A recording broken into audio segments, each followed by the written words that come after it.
এই যে নেতার পিছনে ঘুরেন, কিছু দেয়? দিবে কিছু? আহা,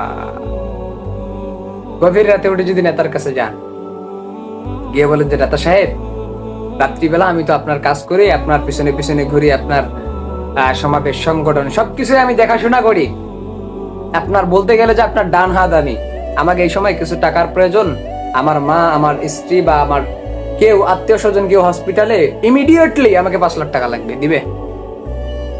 একটু চিন্তা করে দেখেন, একটু ভাবেন।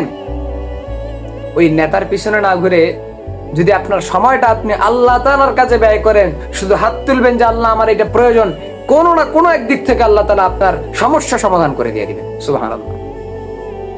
এজন্য নেতা নেত্রী এগুলো বাদ দেন। নেতা নেতা ধরবেন, নেতা ধরবেন না কেন? ধরবেন, তবে ভালো নেতা ধরেন, যে নেতার পিছনে ঘুরলে লাভ আছে, কিয়ামতে আখিরাতের মধ্যে আল্লাহ পাক ওই নেতার পিছনে পিছনে